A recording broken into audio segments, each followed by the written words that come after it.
Bienvenue dans le deuxième épisode de Génération Motivée, le podcast qui passe le micro aux jeunes qui n'ont pas peur de se lancer. Aujourd'hui, je suis partie à la rencontre de Valentin Antonucci, jeune photographe du sud de la France. Il nous raconte son parcours, on parle de créativité, de trouver son style, ou encore de la relation entre le photographe et son modèle. Bonne écoute!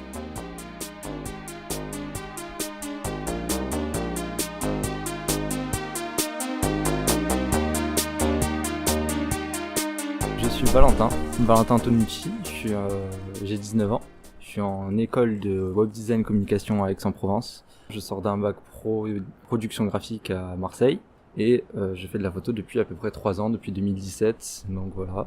Depuis que j'ai reçu mon premier appareil photo j'avais quel âge 17, 16 ans, je sais plus. Bon bref, voilà. Dans la photo, tout simplement, à la base j'ai commencé en faisant des photos d'architecture, des trucs comme ça. Et je trouvais ça cool, je faisais, des trucs de débutants, je prenais des fleurs en photo, des trucs comme ça. Et puis, j'ai commencé avec un pote, à moi, mon meilleur pote, qui faisait de la photo aussi, on s'est mis à deux. On a commencé à apprendre petit à petit, tout ce qui est technique photo, en étant autodidacte, donc on regardait sur YouTube, des blogs, des trucs comme ça. Et au fur et à mesure, on commençait à avoir un peu plus de technique, à avoir un œil un peu plus artistique et j'ai commencé à shooter des modèles. De là, c'est parti en fait. C'est plus à partir du moment où j'ai shooté des modèles, où j'ai plus pris mon pied, on va dire, que shooter des fleurs ou des trucs comme ça. J'aimais bien aussi tout ce qui est composition avec des objets. Je shootais souvent des boussoles, des trucs comme ça. Et je trouvais que ça marchait bien. J'ai commencé sur Instagram et ça plaisait. Du coup, j'ai continué. Et puis maintenant, c'est plus qu'une passion. À de base, c'était juste un loisir comme ça. Et maintenant, c'est un peu tout.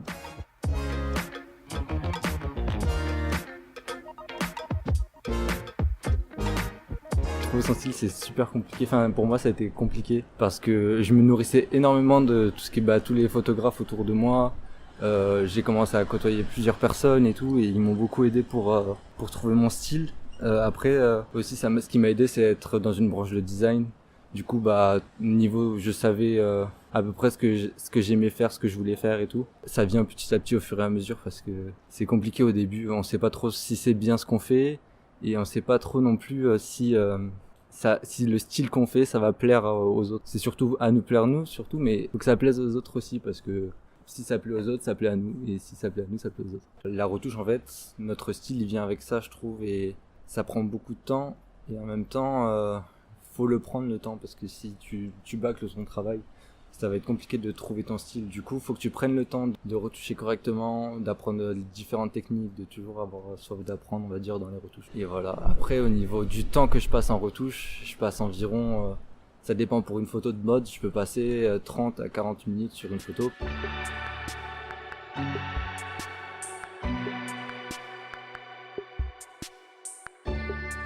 J'ai commencé sur Instagram, après j'ai dû monter mon site, c'est un site encore pas très professionnel, je suis en train de le construire réellement parce que avec mon école je fais un site internet, je fais des sites internet, du coup là je peux faire un truc vraiment clean, mais j'en ai eu besoin parce que je commençais à faire des prestations, des trucs comme ça, il me fallait un truc plus propre qu'Instagram. Et puis même pour les entreprises, parce que j'ai cherché des stages, des trucs comme ça, il fallait vraiment un book. Sinon, la plupart du temps, c'est Instagram qui fait tout au niveau de mes prestations. Les gens, ils me contactent par ça. Et voilà, ça fait tout. En fait, ça m'a changé beaucoup de choses chez moi. Et je m'attendais pas à ça, mais depuis plus d'un an et demi, il y a de plus en plus de monde qui me suit et je reçois de plus en plus de commentaires, de plus en plus de messages. J'ai pas une communauté énorme, mais je trouve qu'elle est, pour le nombre que j'ai, c'est très bien. Sur Instagram, il y a que 30% de la communauté qui voit tes publications. On va dire que là, par exemple, sur une de mes dernières publications, j'ai fait à peu près 50%, donc c'est déjà pas mal, tu vois, quand toute ta communauté voit pas ton truc, ils peuvent pas forcément te donner son avis, des trucs comme ça. Et là, quand t'es bien référencé, ça change tout. Du coup, ils mettent plus de commentaires, plus de partages. Et le but aussi, c'est de répondre aux gens au maximum parce que après, ça fidélise Après, c'est beaucoup de communication. Je fais énormément de communication sur mon Instagram. Et vu que je vois que limite par ça, je me dis que c'est peut-être des clients potentiels ou des gens les gens qui aiment ton travail, ils peuvent te recommander vers d'autres. Je trouve que ça t'apporte beaucoup. Après, j'ai eu des retours négatifs en commentaire. Enfin, c'est pas négatif, c'est juste pour me dire d'améliorer certaines choses et tout. Mais faut toujours les prendre en critique constructive et ça t'aide à s'améliorer tout le temps. Donc Moi je dis pas non, hein. Limite c'est ce que je préfère qu'ils disent ce qu'il y a de mal plutôt de dire ouais c'est super bien et au final c'est un commentaire qui t'encourage mais en même temps qui va pas t'apporter plus que ce que tu as fait déjà. À la base je voyais pas par prestation, je me sentais pas capable de faire des prestations tout de suite. J'ai commencé avec des collaborations, toutes les modèles et même la plupart maintenant des trucs et des photos qu'il y a sur mon Instagram, c'est des collaborations. Quand on commence à te contacter pour la première fois, tu te dis ah bah oui, tu peux gagner de l'argent avec ça, sachant que je vais pas me cacher mais la photo, tu peux gagner assez bien ta vie si t'es assez bon et si tu sais bien faire tes tarifs. Les gens ils voient par la qualité de la prestation, faut que tu sois sociable, il y a plein de qualités comme ça qu'il faut avoir. Je pense que ça vient pas comme ça non plus, faut avoir un peu plus d'expérience. Mais au début c'est vrai que c'était compliqué, j'ai eu du mal à sauter le pas. Mais c'est vraiment quand les premiers ils viennent, après ça s'enchaîne et là tu peux commencer.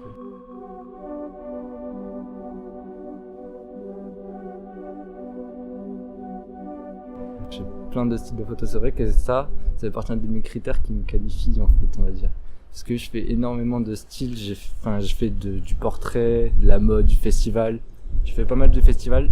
D'ailleurs, ça m'a beaucoup apporté et je trouve que, il y a beaucoup de ma clientèle qui venait des festivals parce que on fait beaucoup de rencontres et des très bonnes rencontres, hein, des influenceurs, des DJ, plein de trucs énormes et du coup ça apporte beaucoup pour la suite parce qu'ils font des partages, des trucs comme ça. J'ai fait de l'architecture pendant un moment, j'ai arrêté parce que il manque de voyage, à force de voir toujours la même chose, c'est un peu compliqué. Je continue à en faire, mais personnellement, je les posterai pas. En fait, j'ai trouvé tellement mon style sur Instagram que limite, je me bride un peu à poster tout ce qui n'est pas en rapport. Par exemple, il y a 3 jours, j'ai fait de la street photo pour la première fois. Je les ai postés en story, j'avais eu des super bons retours. Et tout le monde me dit poste, mais je me bride en fait parce que c'est pas mon style de photo, parce que j'ai peur que ça plaise pas, parce que y a plein de trucs comme ça. Et puis ça va pas forcément m'apporter de la clientèle. Enfin, il y a plein de trucs comme ça. Quand c'est une prestation, les modèles, souvent, elles sont pas très à l'aise. C'est la première fois qu'ils se font prendre en photo et tout. Du coup, c'est à toi de gérer. C'est comme un autre métier, en fait, hein. Faut que tu mettes à l'aise la personne, que tu montres des poses, que tu dises des choses. Par exemple, vas-y, montre cette expression-là, fais la tristesse ou un truc comme ça. En fait, faut vraiment qu'elle fasse comme un rôle d'actrice. Parce que sur la photo, tout se ressent. Il suffit que, je sais pas, y ait une mauvaise expression, la photo elle peut avoir un autre sens. Je trouve ça assez compliqué pour moi et surtout pour les modèles. Enfin, moi personnellement, je pourrais pas être modèle parce que je suis pas, j'ai du mal. Après, il y en a qui sont plus expérimentés que d'autres et là les shoots ils sont beaucoup plus, je trouve qu'on sort plus de qualité parce que forcément elles sont plus expérimentées, elles posent plus vite, on sort plus de choses. Et puis les expressions, elles sont différentes. Je fais beaucoup, même la plupart de mes clients aujourd'hui, c'est pour des books d'actrices. Et tu vois la différence entre une personne qui n'a jamais shooté et une personne qui shoot très souvent et qui est toujours devant la caméra. En fait. On se met la pression à deux et en même temps, pas du tout, parce que c'est un moment détente aussi, c'est un moment personnel et en même temps où les gens ils se font un peu plaisir. Et ils veulent voir le résultat à la fin. Alors il y a beaucoup sur la rencontre parce que ça apporte beaucoup et puis j'aime tout le domaine de l'image, je suis passionné j'aime tout en fait. Là je commence à me mettre à la vidéo, le graphisme ça fait longtemps que je suis dessus et du coup à force de regarder tout ce qui se fait autour de moi, j'ai envie de faire les mêmes choses ou j'ai envie de montrer à ma manière comment je le fais et ça m'aide beaucoup pour ma créativité.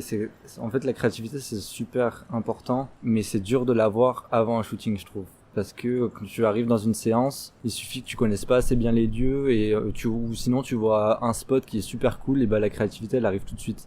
Après ça dépend des personnes mais moi je fonctionne comme ça, c'est-à-dire que je vais dire à la modèle de me rejoindre à un endroit et en fonction de ce qu'on trouve on peut sortir des photos super top et même des fois il y a des séances ça s'est pas très bien passé parce que on n'avait pas un spot très cool et du coup là j'avais des manques de créativité et puis c'était compliqué. C'est des shoots un peu plus compliqués. Normalement ça se passe généralement super bien.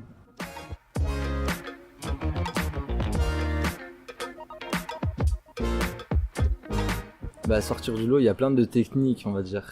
C'est beaucoup du marketing et faut connaître certaines techniques d'Instagram, trucs comme ça. Et puis je trouve que ce qui marche le mieux déjà c'est le bouche à oreille. Donc il suffit que tu fasses bien une presta et ça marche. C'est-à-dire que moi par exemple j'ai fait un gala de danse une fois.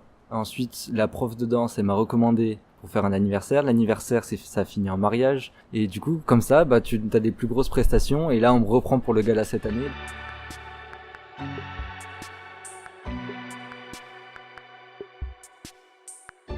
Ouais, j'ai pas mal d'inspiration, mais je suis beaucoup dans un style vintage. En fait, j'ai mes passes et j'ai mes périodes. Du coup, là, je suis dans un style vintage. Du coup, je suis beaucoup Lou Escobar. C'est une photographe marseillaise. Elle fait le tour du monde avec ses photos. Elle va souvent à Los Angeles pour faire des photos super vintage. Et ça m'inspire beaucoup. Après, il y a Jonathan Bertin, mais là, c'est plus du voyage. C'est vraiment inspirant. Mais je fais pas ce style de photo, mais je trouve que ça dégage quelque chose et du coup, ça donne envie de le faire aussi.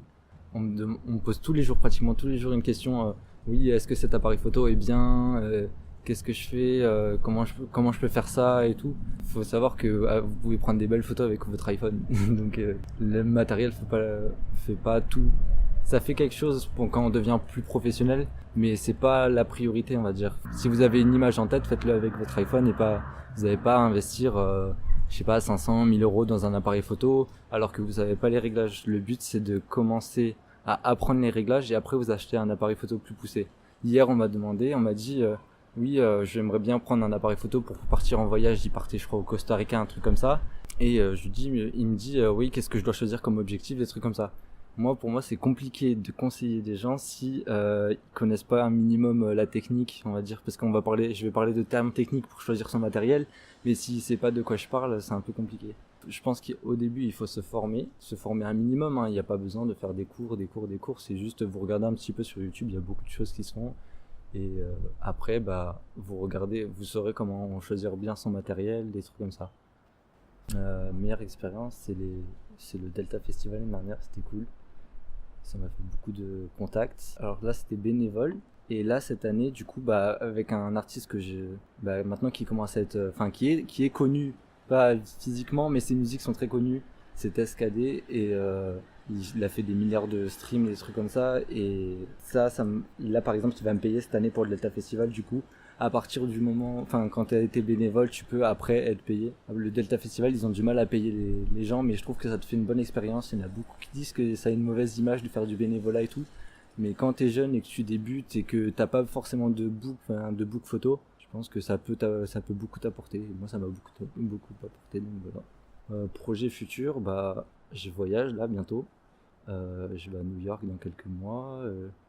J'ai des gros modèles qui arrivent, de gros magazines, des trucs comme ça peut être cool. Après, je sais pas comment je vais m'en sortir, parce qu'il y a l'anglais, il y a des barrières de la langue, et diriger son modèle avec la barrière de la langue, bon, je me démerde, mais quand même. Après, ouais, j'essaie de me faire pas mal de contacts pour faire plus en plus de projets.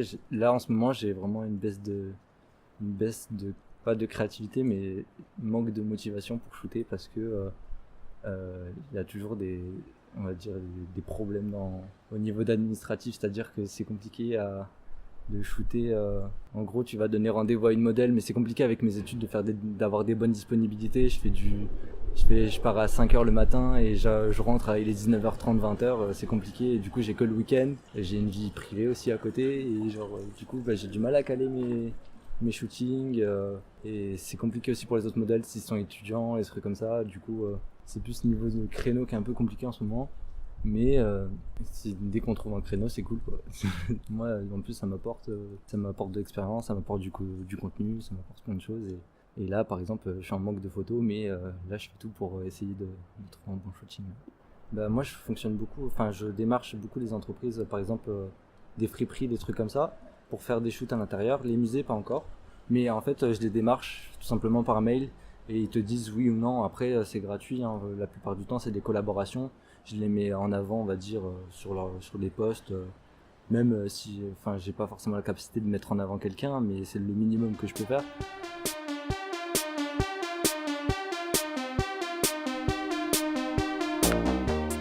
Merci d'avoir écouté cet épisode. Vous pouvez retrouver Valentin sur Instagram @ValentinAntonucci ou sur son site internet. Quant à nous, on se retrouve dans un prochain épisode de Génération Motivée.